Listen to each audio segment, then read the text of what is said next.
Hello friends, कैसे हैं आप लोग। सबको मेरा जय भीम, नमो बुद्धाय। बाबा Saheb Ambedkar life and mission में आज का टॉपिक है, मैं हिंदू पैदा हुआ लेकिन हिंदू के रूप में नहीं मरूंगा।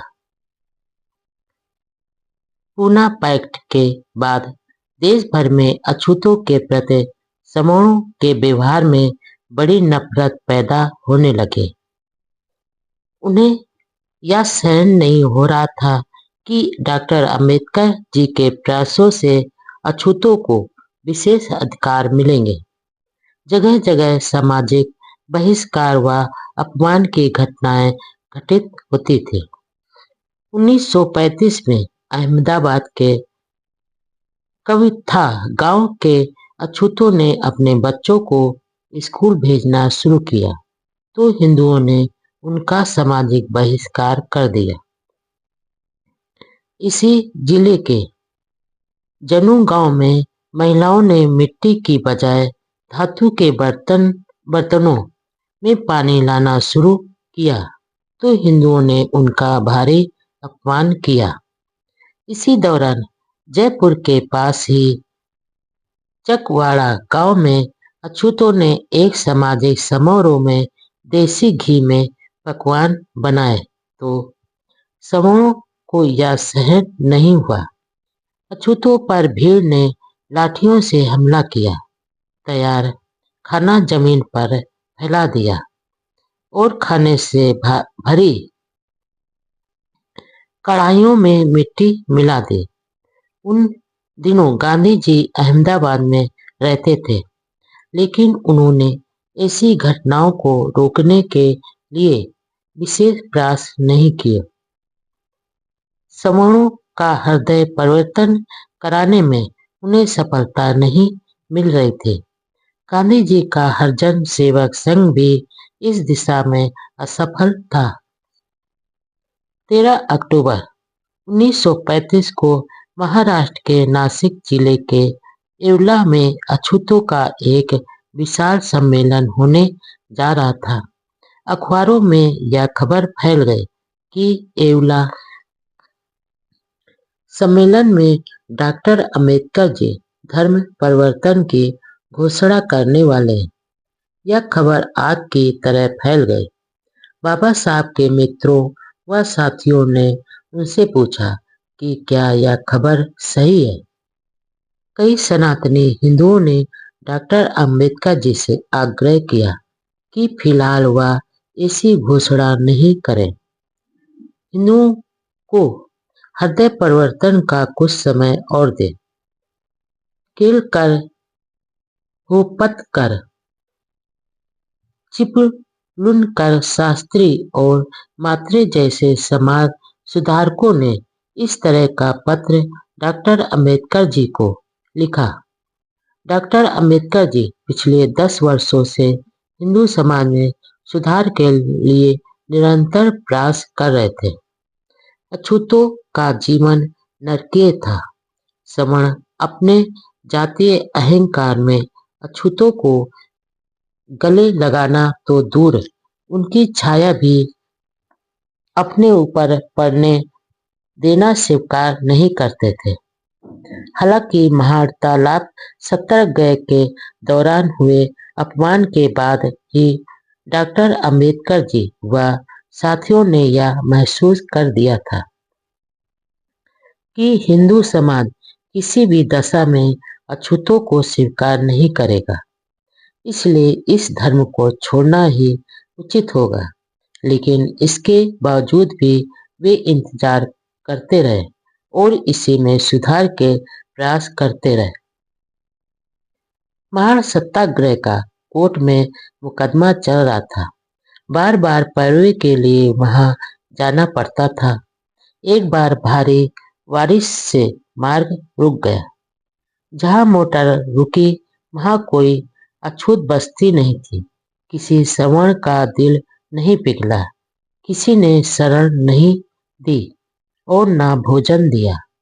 बाबा साहब घर आने के बाद इतने दुखी हुए कि खूब रोए और 2 दिन तक अपने कमरे में ही रहे।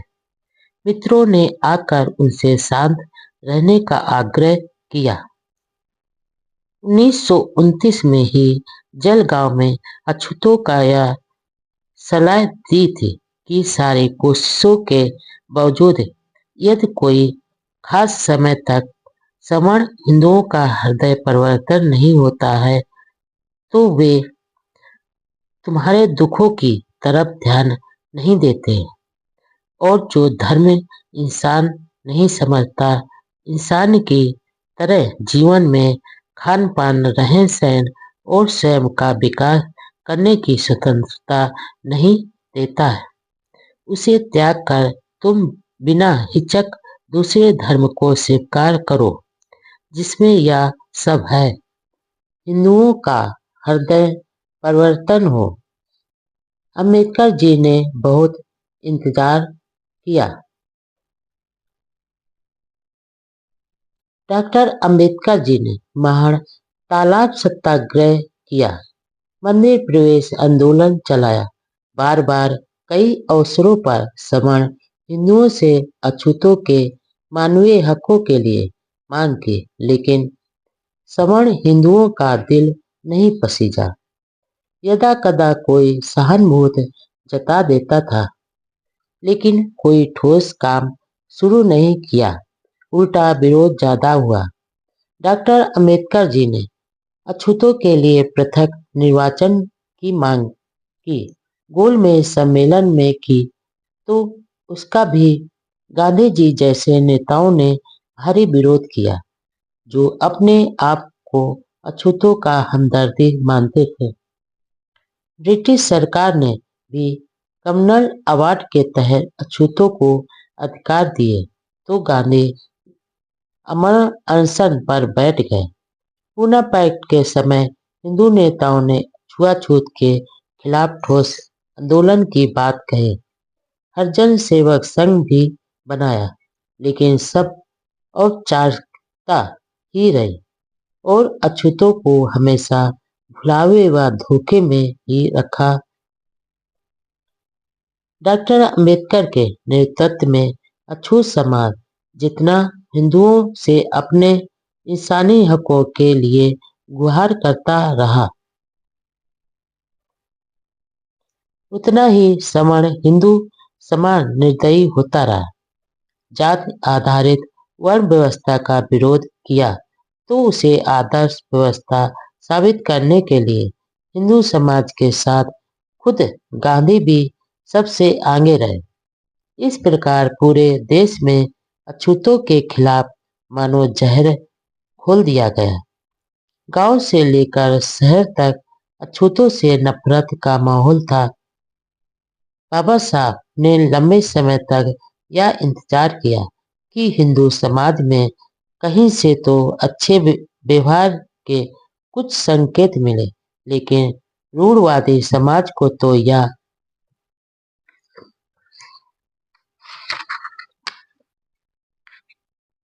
कतई स्वीकार नहीं था कि अछूतों की छाया भी उन पर पड़े।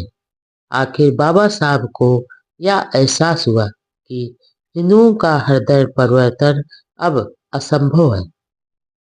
एवला सम्मेलन में जाते समय रास्ते में मेघवाल समाज द्वारा नासिक में स्वागत किया गया और भोज का कार्यक्रम रखा गया।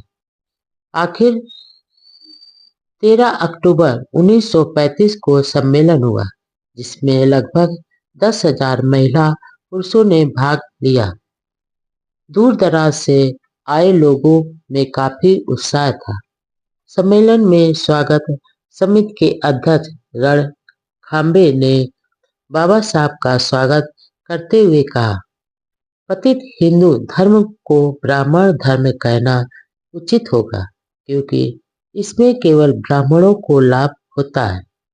इस मौके पर डॉक्टर अम्बेडकर जी ने 1.5 घंटे तक बहुत ही प्रभावशाली भाषण दिया, जिसमें अछूतों की सामाजिक, आर्थिक, शैक्षणिक, धार्मिक व राजनैतिक दुर्दशा का वर्णन किया।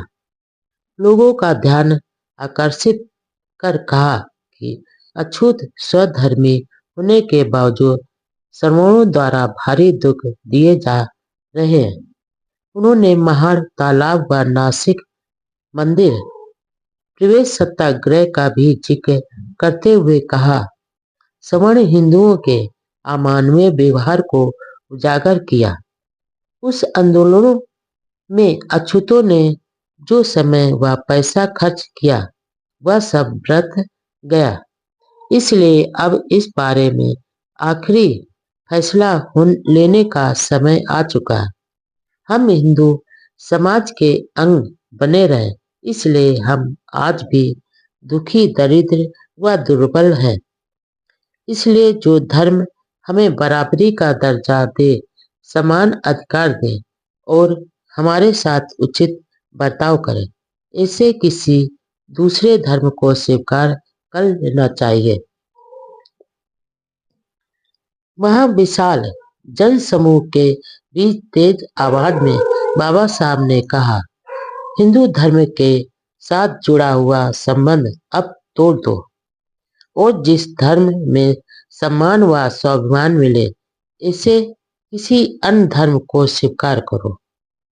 लेकिन इसके साथ ही उन्होंने चेतावनी भी दी कि उनको बहुत सोच विचार से अपने नए धर्म का चुनाव करना होगा, जो आपको समान दर्जा, समान व्यवहार व समान बर्ताव करे।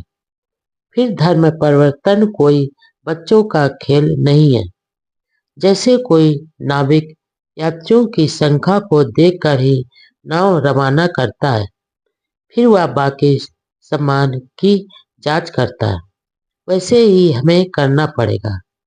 हिंदू धर्म हमारे पूर्वजों का धर्म नहीं है, बल्कि यह तो उन गुलामी के कारण लादा गया और थोपा गया है।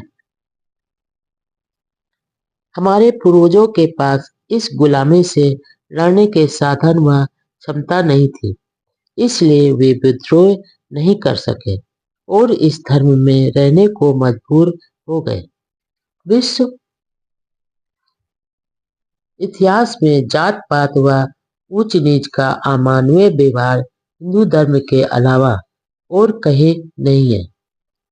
क्या यह कोई विश्वास कर सकता है कि मनुष्य नाम का कोई पशु भी है जिसके छूने से दूसरा मनुष्य भ्रष्ट हो जाता है, पानी अपवित्र हो जाता है और ईश्वर भी सवर्ण हिंदुओं व अछूतों के बीच एक वर्ग संघर्ष है और हिंदू धर्म त्यागने से यह वर्ग संघर्ष खत्म होने की संभावना है।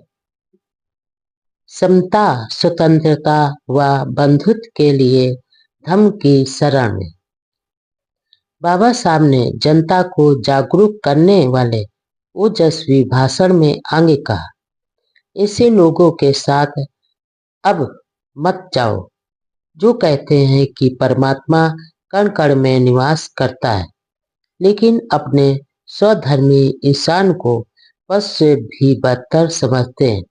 ऐसे पाखंडी व ढोंगी लोग कीड़े मकोड़ों के बिलों पर तो मिष्ठान बिखेरते हैं, लेकिन एक इंसान को अछूत मानकर उसे भूखा प्यासा मार देते हैं। अब काफी सोच विचार के बाद यह मानना पड़ेगा कि धर्म परिवर्तन के अलावा कोई रास्ता नहीं है। जिस प्रकार भारत को स्वराज्य की जरूरत है, वैसे ही अछूतों को हिंदू धर्म छोड़ने की जरूरत है। एवला सम्मेलन की घोषणा की जो 4 महत्वपूर्ण लाइनें हैं, जो बाबा साहब ने स्वयं के संदर्भ में बहुत ही आत्मविश्वास से कही थी, वह है, दुर्भाग्य से मैं हिंदू धर्म में पैदा हुआ था।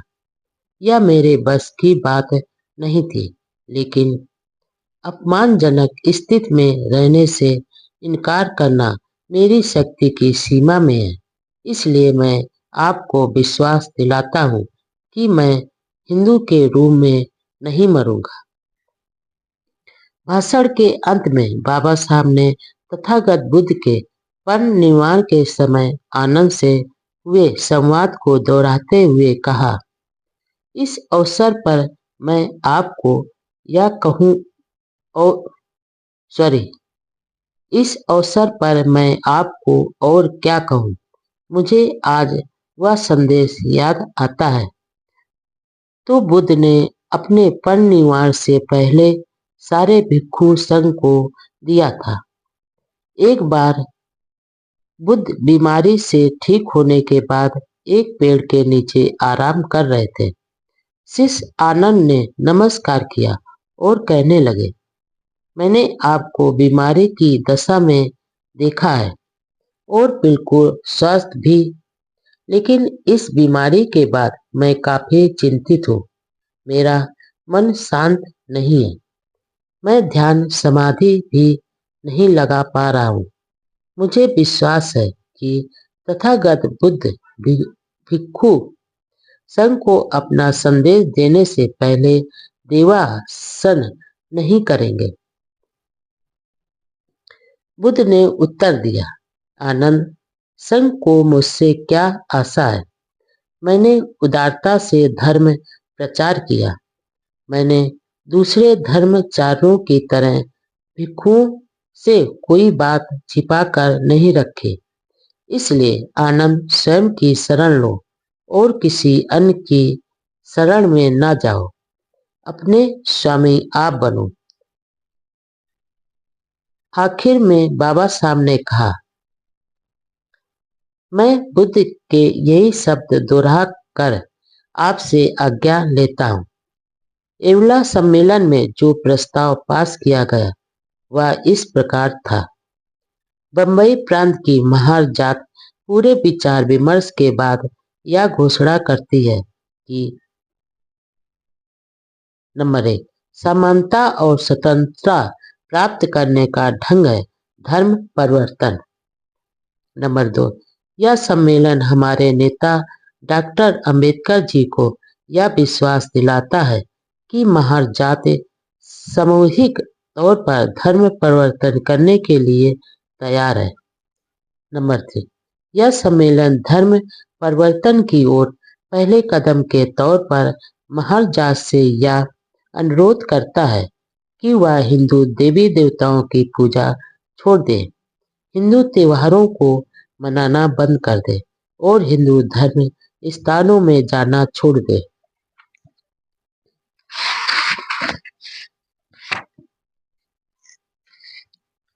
धर्म परिवर्तन के इस प्रस्ताव का सभी नर नारियों ने सर्वसम्मति से अनुमोदन किया। डॉक्टर अंबेडकर के जीवन की एक नई शुरुआत। एवला सम्मेलन में धर्म परिवर्तन की घोषणा से डॉक्टर अंबेडकर जी के जीवन में एक नई शुरुआत हुई। साथ ही देश दुनिया के राजनैतिक, सामाजिक व धार्मिक क्षेत्रों में जोरदार हलचल मच गई। ईसाई, इस्लाम व सिख धर्म के नेताओं की ओर से राजगृह में बधाई तारों व पत्रों का ढेर लग गया। सभी ने कहा कि वे अछूतों का अपने अपने धर्म में स्वागत करने को तैयार हैं। विधानसभा के सदस्य व एक मुस्लिम नेता के यल गौवा ने बाबा साहब को भेजे तार में लिखा, भारत के समस्त मुसलमान उनका और अछूतों का इस्लाम में स्वागत करने के लिए उतावले हैं। हैदराबाद के निजाम ने तो इसके लिए करोड़ों रुपयों की मदद की भी पेशकश कर दी। बंबई के मेथा डिस्ट्रिक्ट एपिस्कोपल चर्च के बिशप ब्रेंटन थारबन ने एक बयान में कहा कि वह डॉक्टर अंबेडकर जी के धर्म परिवर्तन की घोषणा का स्वागत करते हैं और यदि पिछड़े वर्गों के लोग जीवन में नए मार्ग की ओर जाना चाहते हैं तो उन्हें ईसाई धर्म ग्रहण करना चाहिए।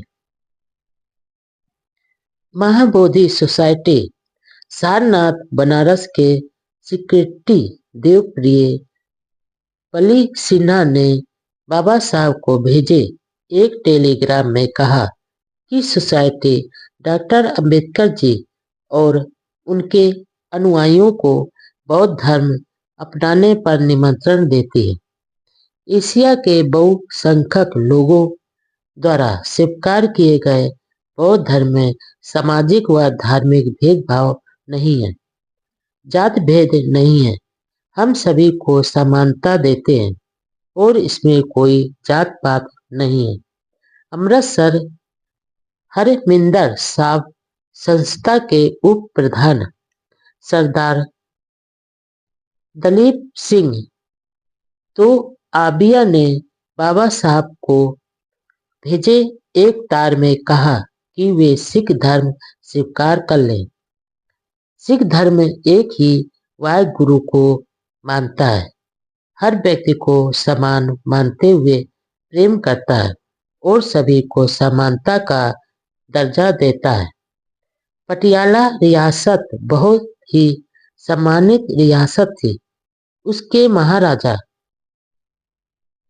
भूपेंद्र सिंह ने भी डॉक्टर अंबेडकर जी से सिख धर्म में दीक्षित होने का अनुरोध किया।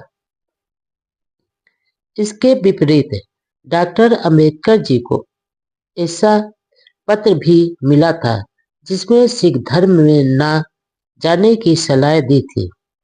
बाबा सरदार सिंह अमृतसर ने लिखा, मैंने खुद सिख धर्म के विकास व प्रचार के लिए बहुत प्रयास किए, लेकिन मुझे भी यह अछूत कहकर पुकारा जाता है। अकाल तख्त के पास का अमृत छकने के बाद भी हमारे ऊपर से जाति सूचक कलंक नहीं हट सका। गांधी जी ने अपनी प्रतिक्रिया में कहा, डॉक्टर अंबेडकर द्वारा धर्मांतरण की घोषणा की गई है, जो बहुत ही दुर्भाग्यपूर्ण घटना है। उनके जैसा महान शिक्षा संपन्न और उच्च उद्देश्यों में लगे व्यक्ति का क्रोध अछूतों पर ढाए जा रहे अत्याचारों को देखकर भड़क उठता है।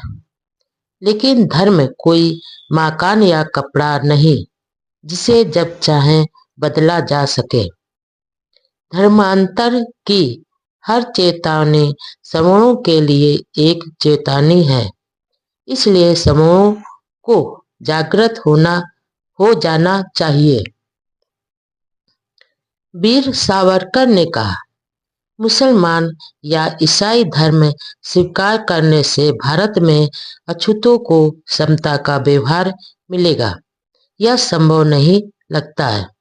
कोई नौकरी या संपत्ति देने वाला नहीं है, इसलिए प्रगतिशील व सुधारवादी हिंदुओं के साथ कंधे से कंधा मिलाकर खुद के उद्धार के लिए प्रयास करना चाहिए। एवला सम्मेलन की घोषणा ने सारे देश में तहलका मचा दिया।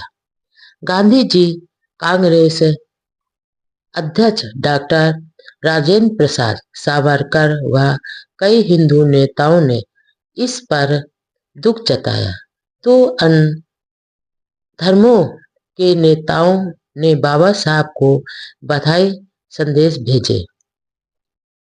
गांधी जी ने इसे दुर्भाग्यपूर्ण कहा तो जगजीवन राम ने इसे नाटक बताया। जगजीवन राम उस समय कांग्रेस में थे।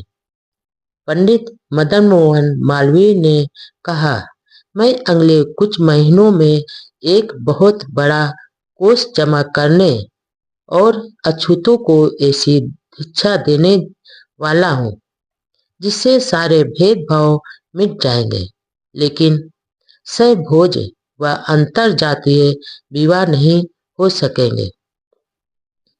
देश के सामने आज सबसे बड़ा सवाल हिंदू धर्म की रक्षा का है, इसलिए अछूत हिंदू धर्म को नहीं छोड़े। हम उनके पांवों की धूल अपने माथों पर लगाएंगे। हिंदू महासभा के डॉक्टर मुंजे और डॉक्टर राजेंद्र प्रसाद ने भी धर्म परिवर्तन प्रस्ताव का कड़ा विरोध किया। शंकराचार्य डॉक्टर कुर्तकोटी ने कहा कि यदि अछूत धर्म परिवर्तन करना चाहते हैं तो वह सिख धर्म स्वीकार कर लें, अन्य धर्म न अपनाएं। डॉक्टर अंबेडकर ने हिंदू धर्म छोड़ा तो मार डालेंगे।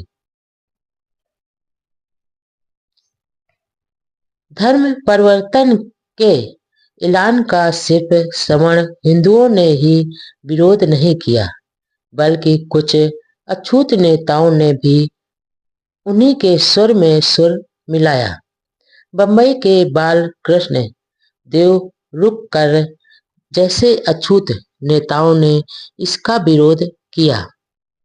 इसके साथ ही घटना पर आश्चर्य व्यक्त किया।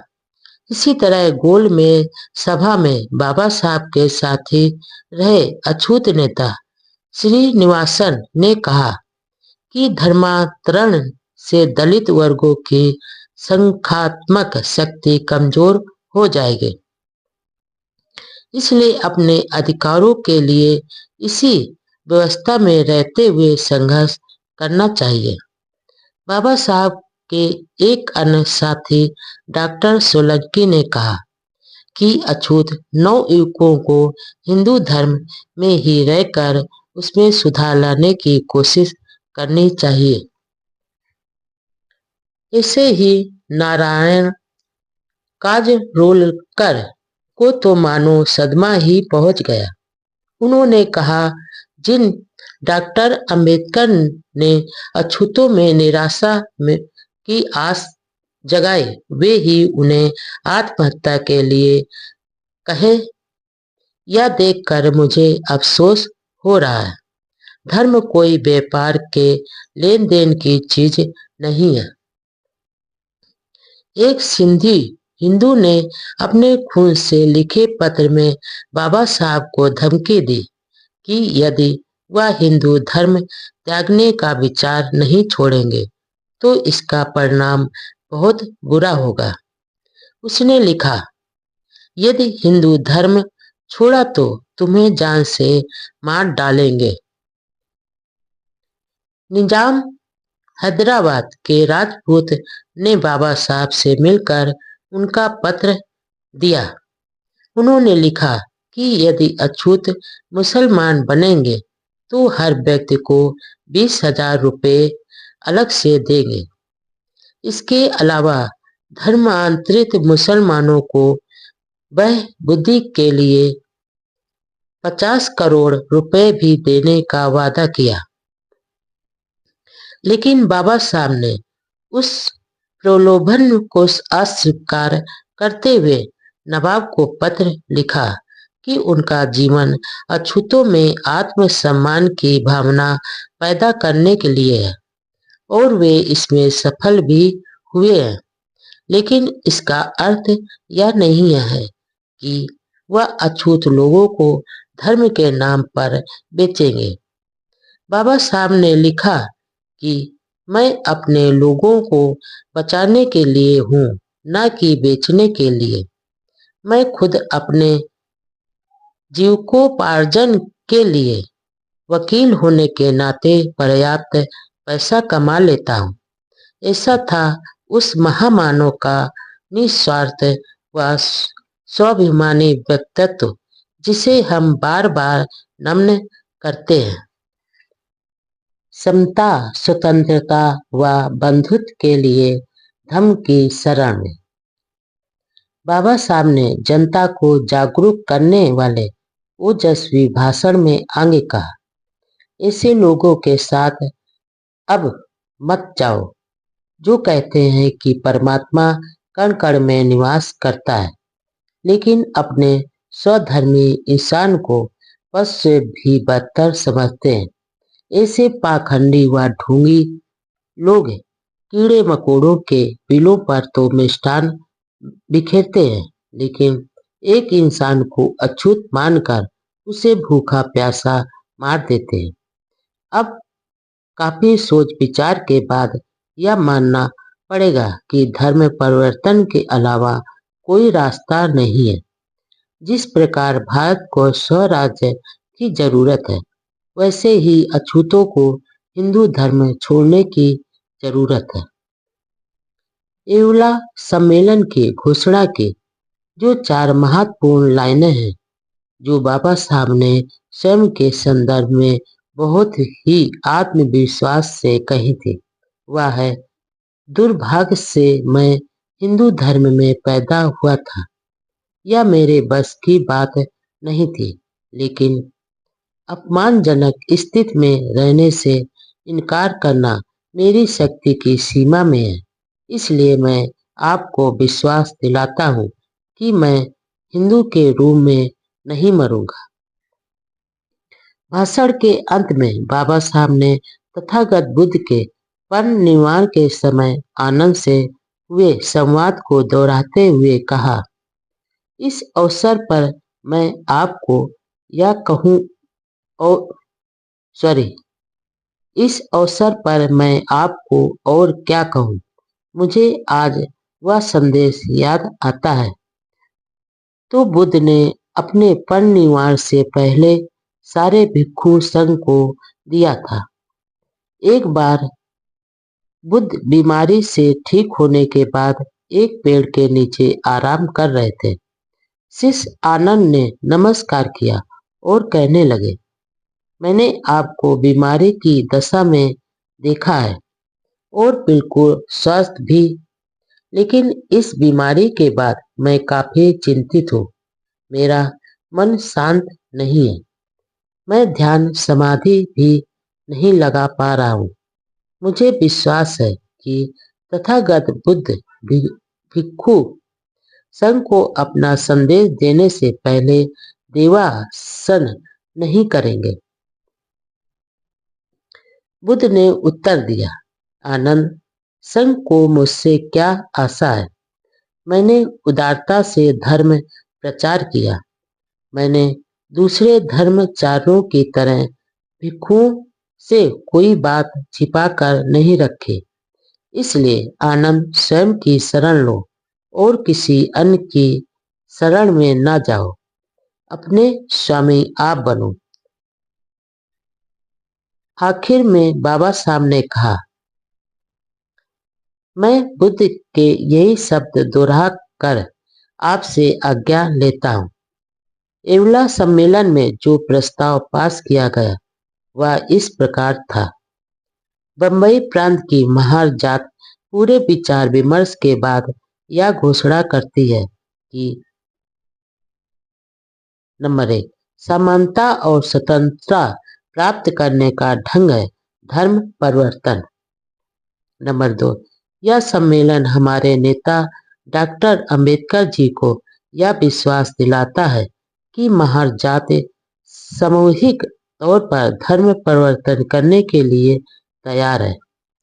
नंबर 3, यह सम्मेलन धर्म परिवर्तन की ओर पहले कदम के तौर पर महार जात से यह अनुरोध करता है कि वह हिंदू देवी देवताओं की पूजा छोड़ दे, हिंदू त्योहारों को मनाना बंद कर दे और हिंदू धर्म स्थानों में जाना छोड़ दे।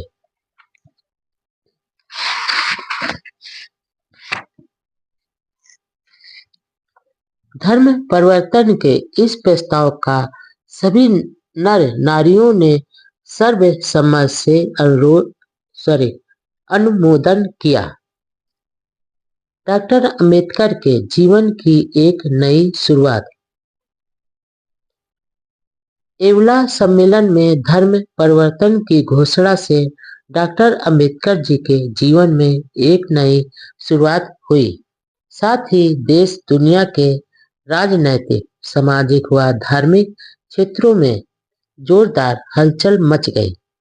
ईसाई, इस्लाम व सिख धर्म के नेताओं की ओर से राजगृह में बधाई तारों व पत्रों का ढेर लग गया। सभी ने कहा कि वे अछूतों का अपने अपने धर्म में स्वागत करने को तैयार हैं। विधानसभा के सदस्य व एक मुस्लिम नेता के यल गौवा ने बाबा साहब को भेजे तार में लिखा, भारत के समस्त मुसलमान उनका और अछूतों का इस्लाम में स्वागत करने के लिए उतावले हैं। हैदराबाद के निजाम ने तो इसके लिए करोड़ों रुपयों की मदद की भी पेशकश कर दी। बम्बई के मेथाडिस्ट एपिस्कोपल चर्च के बिशप ब्रेंटन थारबन ने एक बयान में कहा कि वह डॉक्टर अंबेडकर जी के धर्म परिवर्तन की घोषणा का स्वागत करते हैं और यदि पिछड़े वर्गों के लोग जीवन में नए मार्ग की ओर जाना चाहते हैं तो उन्हें ईसाई धर्म ग्रहण करना चाहिए। महाबोधि सोसाइटी सारनाथ बनारस के सेक्रेटरी देवप्रिय पली सिन्हा ने बाबा साहब को भेजे एक टेलीग्राम में कहा कि सोसाइटी डॉक्टर अंबेडकर जी और उनके अनुयायियों को बौद्ध धर्म अपनाने पर निमंत्रण देती है। एशिया के बहुसंख्यक लोगों द्वारा स्वीकार किए गए बौद्ध धर्म में सामाजिक व धार्मिक भेदभाव नहीं है, जात भेद नहीं है। हम सभी को समानता देते हैं और इसमें कोई जात पात नहीं है। अमृतसर हरमिंदर साहब संस्था के उप प्रधान सरदार दलीप सिंह तो आबिया ने बाबा साहब को भेजे एक तार में कहा कि वे सिख धर्म स्वीकार कर लें। सिख धर्म एक ही वाहिगुरु को मानता है, हर व्यक्ति को समान मानते हुए प्रेम करता है और सभी को समानता का दर्जा देता है। पटियाला रियासत बहुत ही सम्मानित रियासत थी। उसके महाराजा भूपेंद्र सिंह ने भी डॉक्टर अंबेडकर जी से सिख धर्म में दीक्षित होने का अनुरोध किया। इसके विपरीत डॉक्टर अंबेडकर जी को ऐसा पत्र भी मिला था जिसमें सिख धर्म में ना जाने की सलाह दी थी। बाबा सरदार सिंह अमृतसर ने लिखा, मैंने खुद सिख धर्म के विकास व प्रचार के लिए बहुत प्रयास किए, लेकिन मुझे भी यह अछूत कहकर पुकारा जाता है। अकाल तख्त के पास का अमृत छकने के बाद भी हमारे ऊपर से जाति सूचक कलंक नहीं हट सका। गांधी जी ने अपनी प्रतिक्रिया में कहा, डॉक्टर अंबेडकर द्वारा धर्मांतरण की घोषणा की गई है, जो बहुत ही दुर्भाग्यपूर्ण घटना है। उनके जैसा महान शिक्षा संपन्न और उच्च उद्देश्यों में लगे व्यक्ति का क्रोध अछूतों पर ढाए जा रहे अत्याचारों को देखकर भड़क उठता है। लेकिन धर्म कोई मकान या कपड़ा नहीं जिसे जब चाहे बदला जा सके। धर्मांतर की हर चेतावनी समूहों के लिए एक चेतावनी है, इसलिए समूहों को जागृत हो जाना चाहिए। वीर सावरकर ने कहा, मुसलमान या ईसाई धर्म स्वीकार करने से भारत में अछूतों को समता का व्यवहार मिलेगा, यह संभव नहीं लगता है। कोई नौकरी या संपत्ति देने वाला नहीं है। इसलिए प्रगतिशील व सुधारवादी हिंदुओं के साथ कंधे से कंधा मिलाकर खुद के उद्धार के लिए प्रयास करना चाहिए। एवला सम्मेलन की घोषणा ने सारे देश में तहलका मचा दिया। गांधी जी, कांग्रेस अध्यक्ष डॉक्टर राजेंद्र प्रसाद सावरकर व कई हिंदू नेताओं ने इस पर दुख जताया तो धर्मों के नेताओं ने बाबा साहब को बधाई संदेश भेजे। गांधी जी ने इसे दुर्भाग्यपूर्ण कहा तो जगजीवन राम ने इसे नाटक बताया। जगजीवन राम उस समय कांग्रेस में थे। पंडित मदन मोहन मालवीय ने कहा, मैं अगले कुछ महीनों में एक बहुत बड़ा कोष जमा करने और अछूतों को ऐसी दीक्षा देने वाला हूँ जिससे सारे भेदभाव मिट जाएंगे, लेकिन सहभोज व अंतर जातीय विवाह नहीं हो सकेंगे। देश के सामने आज सबसे बड़ा सवाल हिंदू धर्म की रक्षा का है, इसलिए अछूत हिंदू धर्म को नहीं छोड़े। हम उनके पांवों की धूल अपने माथों पर लगाएंगे। हिंदू महासभा के डॉक्टर मुंजे और डॉक्टर राजेंद्र प्रसाद ने भी धर्म परिवर्तन प्रस्ताव का कड़ा विरोध किया। शंकराचार्य डॉक्टर कुर्तकोटी ने कहा कि यदि अछूत धर्म परिवर्तन करना चाहते हैं तो वह सिख धर्म स्वीकार कर लें, अन्य धर्म न अपनाएं। डॉक्टर अंबेडकर ने हिंदू धर्म छोड़ा तो मार डालेंगे। धर्म परिवर्तन के ऐलान का सिर्फ सवर्ण हिंदुओं ने ही विरोध नहीं किया, बल्कि कुछ अछूत नेताओं ने भी उन्हीं के सुर में सुर मिलाया।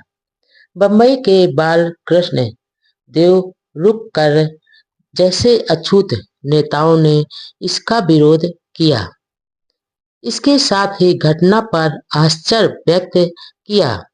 इसी तरह गोल में सभा में बाबा साहब के साथी रहे अछूत नेता श्रीनिवासन ने कहा कि धर्मांतरण से दलित वर्गों की संख्यात्मक शक्ति कमजोर हो जाएगी, इसलिए अपने अधिकारों के लिए इसी व्यवस्था में रहते हुए संघर्ष करना चाहिए। बाबा साहब के एक अन्य साथी डॉक्टर सोलंकी ने कहा कि अछूत नवयुवकों को हिंदू धर्म में ही रहकर उसमें सुधार लाने की कोशिश करनी चाहिए।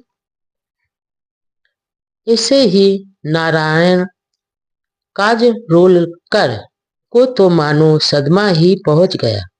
उन्होंने कहा, जिन डॉक्टर अंबेडकर ने अछूतों में निराशा की आस जगाई, वे ही उन्हें आत्महत्या के लिए कहे।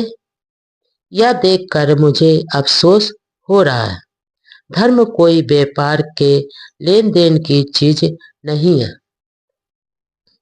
एक सिंधी हिंदू ने अपने खून से लिखे पत्र में बाबा साहब को धमकी दी कि यदि वह हिंदू धर्म त्यागने का विचार नहीं छोड़ेंगे तो इसका परिणाम बहुत बुरा होगा। उसने लिखा, यदि हिंदू धर्म छोड़ा तो तुम्हें जान से मार डालेंगे। निजाम हैदराबाद के राजपूत ने बाबा साहब से मिलकर उनका पत्र दिया। उन्होंने लिखा कि यदि अछूत मुसलमान बनेंगे तो हर व्यक्ति को 20,000 रुपये अलग से देंगे। इसके अलावा धर्मांतरित मुसलमानों को वह बुद्धि के लिए 50 करोड़ रुपए भी देने का वादा किया। लेकिन बाबा साहब ने उस प्रलोभन को अस्वीकार करते हुए नवाब को पत्र लिखा कि उनका जीवन अछूतों में आत्मसम्मान की भावना पैदा करने के लिए है और वे इसमें सफल भी हुए हैं। लेकिन इसका अर्थ यह नहीं है कि वह अछूत लोगों को धर्म के नाम पर बेचेंगे। बाबा साहब ने लिखा कि मैं अपने लोगों को बचाने के लिए हूँ, न कि बेचने के लिए। मैं खुद अपने जीविकोपार्जन के लिए वकील होने के नाते पर्याप्त पैसा कमा लेता हूँ। ऐसा था उस महामानव का निस्वार्थ व स्वाभिमानी व्यक्तित्व जिसे हम बार बार नमन करते हैं। बाबा साहब का झुकाव सिख धर्म की ओर भी था। सभी धर्मों का अध्ययन करने के बाद बाबा साहब का झुकाव सिख धर्म की ओर था। उनकी इच्छा सिख धर्म को अधिक जानने की हुई। उन्होंने दादर बंबई में सिखों की रामदास कॉलेज स्थापना में मदद की। उसके बाद 1936 में उनके भतीजा मुकुंद राव व पुत्र यशवंत राव सहित कुछ लोगों को सिख धर्म के बारे में ज्यादा जानकारियां लेने के लिए अमृतसर भेजा। बाद में बाबा साहब खुद इसके लिए अमृतसर गए। वहां स्वर्ण मंदिर में उनका भव्य स्वागत हुआ। इसी दौरान महाराजा पटियाला ने बाबा साहब से कहा कि यदि वे सिख हो जाएं तो उन्हें पटियाला राज्य का प्रधानमंत्री बनाएंगे। इसके जवाब में बाबा साहब ने कहा कि वह सिख धर्म को गंभीरता से समझने के लिए अमृतसर आए थे, न कि अपने आप को किसी लोभ में बेचने के लिए। दरअसल उन्हें किसी पद या धन के लोभ के लिए धर्म परिवर्तन नहीं करना था। इसलिए आखिर में सारे प्रलोभनों से हटकर मानवतावादी बौद्ध धर्म की शरण में जाकर बुद्ध का संदेश अतो दीपो भव ग्रहण किया। उस समय बाबा साहब सिख धर्म की ओर भी कुछ आकर्षित थे। इसी सिलसिले में 13 जनवरी 1936 को वह डॉक्टर पुरुषोत्तम सोलंकी के साथ पुणे में सिखों के कीर्तन में शामिल हुए। उस समय सिख नेताओं ने उनसे विनती की थी कि डॉक्टर अंबेडकर सिख धर्म स्वीकार करें। उसी सप्ताह पुणे में 2 मुसलमान प्रतिनिधि मंडलों ने भी डॉक्टर अंबेडकर जी से भेंट की और उन्हें मुस्लिम धर्म स्वीकार करने की विनती की। बाबा साहब को एहसास हुआ कि गले में सिर्फ तलवार लटकाकर घूमने से अत्याचार बंद नहीं होंगे। इसके लिए अछूतों में आत्मविश्वास, साहस व आत्मनिर्णय व आत्मनिर्भर होने की भावना जगानी जरूरी है। इसके अलावा उन्होंने यह भी पाया कि गुरु ग्रंथ साहब में तो जात पात का विरोध किया गया, लेकिन व्यवहारिकता में हिंदू धर्म की तरह जातीय भेदभाव है। जिन अछूतों ने पहले सिख धर्म अपनाया वे मजहबी व रामदसिया सिख के रूप में अछूत ही थे। सिखों की सभी जातियों में खान पान व रोटी बेटी का संबंध नहीं है। फिर सिख धर्म भी ईश्वर व आत्मा परमात्मा के विश्वासों से मुक्त नहीं था। लंगर में सभी साथ खाना खाते हैं। गुरुओं की वाणी में समानता का संदेश है, लेकिन आचरण में असमानता है। सिख धर्म नहीं अपनाने का एक बड़ा कारण यह था, वह था व्यवहारिक व राजनैतिक। यदि उस समय अछूतों की बड़ी संख्या ने सिख धर्म अपनाया होता तो सिखों की संख्या बढ़ जाती, लेकिन उस बढ़ी हुई संख्या का लाभ पहले से प्रतिष्ठित जाट व खत्री सिखों को ही मिलता।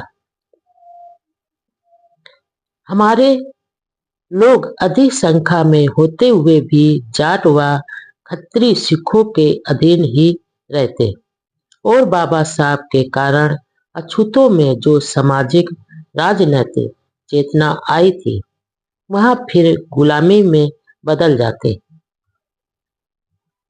इसके अलावा हमारे लोग नए सिख होते इसलिए पुराने सिख अपने आप को असली व श्रेष्ठ सिख कहते। परंपरागत सिख अमीर और जमीन जायदाद वाले भी थे जबकि हमारे लोग गरीब अशिक्षित भूमिहीन व भोले थे। इसलिए हमारे लोग अमीर जमींदार सिखों की गुलामी में ही बने रहते। फिर बाबा साहब किसी राष्ट्रव्यापी तथा अंतरराष्ट्रीय स्तर पर प्रभावशाली धर्म को स्वीकार करना चाहते थे जो उस समय में उन्हें सिख धर्म में नजर नहीं आया। आखिर गंभीर अध्ययन चिंतन मनन के बाद सामाजिक आर्थिक राजनैतिक व आध्यात्मिक पहलुओं को ध्यान में रखते हुए बाबा साहब ने सिख धर्म को नहीं अपनाया। वह भारतीय संस्कृति का दुनिया में फैला धर्म चाहते थे। धर्मांतर के मामले में बाबा साहब किसी लोभ लालच या सौदेबाजी से दूर ही रहना चाहते थे। ईसाई धर्म के नेता भी राजगृह में बाबा साहब से मिले। उन्होंने बाबा साहब से आग्रह किया कि यदि वे अछूतों के साथ ईसाई धर्म स्वीकार करें तो देश के बड़े शहरों तहसीलों व कस्बों में शिक्षण संस्थानों का जाल बिछा देंगे जिसमें केंद्रीय चर्च की तरफ से अछूतों के लिए मुफ्त शिक्षा की व्यवस्था की जाएगी। इसके अलावा करोड़ों रुपयों की अलग से मदद की जाएगी। इस बारे में बाबा साहब का विचार था कि ईसाई धर्म विदेशी है, उसके अनुयायी यरूशलम को ही अपना मुख्य तीर्थ समझते हैं जैसे मुसलमान मक्का व मदीना को समझते हैं। इससे ईसाई वे लोगों में यरूशलम के प्रति ही ज्यादा श्रद्धा होती है। इसके बारे में बाबा साहब ने स्पष्ट कहा, ईसाई या इस्लाम धर्म स्वीकार करने पर मेरे लोग अपनी मूल राष्ट्रीयता से वंचित हो जाएंगे। इसी कारण उन्होंने इस्लाम व ईसाई जैसे विदेशी धर्म को नहीं अपनाया। बाबा साहब की यह विराट देशभक्ति की सोच थी। लोभ व लालच के आगे वह निस्वार्थी महापुरुष जरा सा भी नहीं डगमगाया। इसी उच्च चरित्र व आचरण के आगे उनके विरोधी भी नाकामयाब हो जाते थे। धर्म परिवर्तन की घोषणा के बारे में अखबारों में खूब छापा। इसके यह लाभ भी हुआ कि देश दुनिया के लोग अछूतों की दयनीय दशा व उनके ऊपर हो रहे अन्याय अत्याचारों से अधिक परिचित हुए। चारों ओर हिंदुओं द्वारा इसकी काफी आलोचनाएं हो रही थी, धमकियां भी मिल रही थी, लेकिन बाबा साहब अपने फैसले पर अडिग थे क्योंकि वह करोड़ों अछूतों की मुक्ति चाहते थे। उनके सम्मान व स्वाभिमान के लिए निस्वार्थ संघर्ष कर रहे थे। गांधी जी की प्रतिक्रिया पर बाबा साहब ने कहा कि जीवन में धर्म तो आवश्यक है लेकिन उस धर्म से चिपके रहना कहा कि बुद्धिमत्ता है जिसमें कुछ लोगों पर धर्म के नाम पर अत्याचार अन्याय किए जाते और धर्म शास्त्रों में पशुओं से भी बदतर रखने की प्रावधान दिए हैं। उन्होंने यह भी कहा कि वह तो अपने फैसले पर कायम है। यदि लोगों को अच्छा लगे तो उनका अनुसरण करें, अन्यथा वे अपने पुराने धर्म में ही बने रहने के लिए स्वतंत्र हैं। धर्मांतरण स्वयं की इच्छा तथा विवेक के साथ होना चाहिए।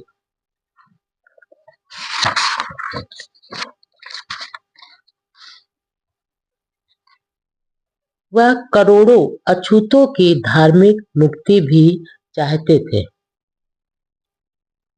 आलोचकों को उत्तर देते हुए बाबा साहब ने कहा, हिंदू धर्म को तिलांजलि देने का अछूतों का उद्देश्य सवर्ण हिंदुओं के अत्याचारों से मुक्ति पाना है और जब तक इससे छुटकारा नहीं पाएंगे प्रगति करना असंभव है। अछूतों का निशाना उन एड़ियों से संबंध तोड़ना है जो अब तक उनको कुचलती आ रही हैं।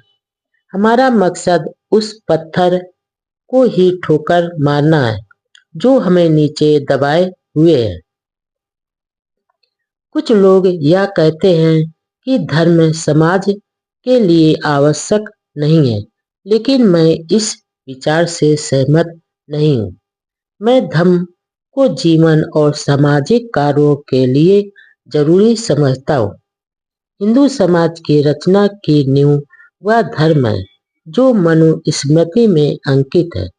मेरे विचार में हिंदू समाज में उस समय तक समानता नहीं आ सकती जब तक यह स्मृतियों पर आधारित है।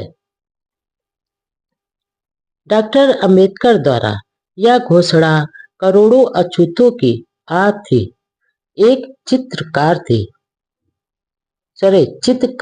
थी। बाबा साहब के सामने अब इसके सिवा कोई विकल्प नहीं था। सहन करने की सीमा तो कब की पार हो चुकी थी।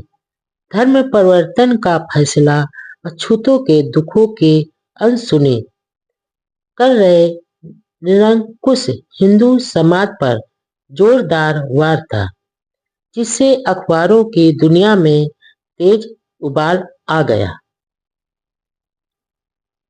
वैसे अब तक सभी को यह एहसास हो गया था कि बाबा साहब की रुचि बौद्ध धर्म के प्रति थी। उन्होंने अपने बंबई निवास का नाम राजगृह रखा था। उनके स्टडी रूम में भगवान बुद्ध के चित्र लगे हुए थे। उनके बेडरूम में भी बुद्ध की प्रतिमा रखी हुई थी। स्कूल के दिनों में शिक्षक कृष्णा जी क्लेशकर की दी हुई बुद्ध की जीवनी को पढ़ कर भी वह बुद्ध की शिक्षाओं से बहुत प्रभावित थे। इसलिए आसपास के साथी मित्रों को विश्वास हो गया था कि वह बौद्ध धर्म ही अपनाएंगे, क्योंकि यह भारतीय है। इसके प्रमुख तीर्थ भारत में ही है और यहीं से उस महामानव की करुणा, प्रेम व शील की वाणी दुनिया भर में फैली। ईसाई व इस्लाम से पहले बौद्ध धर्म ही विश्व धर्म बना और आज भी एशिया सहित पूर्व के कई देश बुद्ध के मानवतावादी मार्ग के अनुयायी हैं। इसलिए बाबा साहब का बुद्ध के प्रति गहरा झुकाव स्वाभाविक था।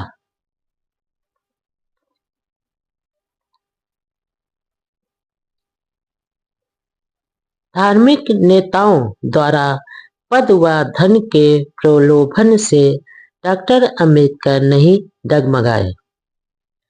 एक विशेष बात यह थी कि बाबा साहब द्वारा धर्म परिवर्तन की घोषणा के बाद जहाँ एक ओर सभी धर्मों के गुरुओं व नेताओं ने पद व धन का प्रलोभन दिया, लेकिन बौद्ध धर्म भिक्षुओं ने विशेषताओं के आधार पर बौद्ध धर्म को अपनाने का आग्रह किया। हालांकि इससे पहले से ही बाबा साहब बुद्ध व उनके दर्शन को काफी पढ़ चुके थे और जब बुद्ध धर्म के संबंध में विचार विमर्श हुआ तो बौद्ध भिक्षु बाबा साहब के बौद्ध धर्म के ज्ञान पर चकित हो गए। इसके अलावा अन्य धर्मों के बारे में भी उनके ज्ञान से बहुत प्रभावित हुए। इस सम्मेलन में एक खास बात यह थी कि अछूतों के नेता डॉक्टर पुरुषोत्तम सोलंकी ने पहले धर्मांतरण की घोषणा का कड़ा विरोध किया था, लेकिन अब वह डॉक्टर अंबेडकर के साथ हो गए और धर्मांतरण का समर्थन किया। उन्होंने डॉक्टर अंबेडकर जी से आग्रह किया कि अब जितना जल्दी हो सके अछूतों को हिंदू धर्म से मुक्ति दिलाएं। यह भी कहा कि दलितों को अब न गीता चाहिए, न वेद, न पुरोहित व न पुजारी चाहिए, न शंकराचार्य, सिर्फ डॉक्टर अंबेडकर चाहिए। एवला के सम्मेलन में भाग लेने के बाद वापस बंबई आते समय बाबा साहब डॉक्टर सदानंद कालवरकर के घर रुके। वहां एक हिंदू मिशनरी मसूरकर उनसे मिले। महाराज ने कुछ ही दिन पहले 10,000 ईसाइयों को हिंदू धर्म की दीक्षा दी थी। दोनों की लगभग 3 घंटे तक बातचीत हुई। उन्होंने डॉक्टर अंबेडकर जी को काफी समझाने की कोशिश की कि सवर्ण हिंदुओं का हृदय परिवर्तन जरूर होगा, इसलिए धर्मांतरण का प्रोग्राम रद्द कर देना चाहिए। लेकिन डॉक्टर अंबेडकर जी ने कहा, धर्म परिवर्तन की घोषणा कोई आनंद की बात नहीं है। अब इसको टालना सवर्ण हिंदुओं के हाथ में है, लेकिन अब उनका हृदय परिवर्तन होना असंभव सा लगता है। और यदि हमारे एक अछूत कार्यकर्ता को शंकराचार्य की गद्दी पर बैठाकर सोचित पावन ब्राह्मण शरणागत प्रणाम करें तो मैं समझूंगा कि हिंदुओं का हृदय परिवर्तन हो गया। लेकिन 10,000 ईसाइयों को शुद्धि के बाद हिंदू धर्म में प्रवेश कराने वाले मसूरकर महाराज विद्वान डॉक्टर अंबेडकर के तर्कों के आगे फिर बोल नहीं पाए। उस समय धार्मिक क्षेत्र में फैले अंधविश्वास व पाखंड को देखकर बाबा साहब ने तो यहाँ तक कह दिया था कि भारत में सामाजिक और धार्मिक मामलों में कुमाल पाशा या मुसोलिनी जैसे तानाशाहों की जरूरत है। उन्होंने कहा कि मैं अंधविश्वास व पाखंड में विश्वास नहीं करता, इसलिए मेरा हिंदू धर्म में विश्वास नहीं रहा। एवला सम्मेलन की घोषणा का संदेश अखबारों को भेजा गया। अखबारों ने अपने अपने ढंग से इस खबर को छापा।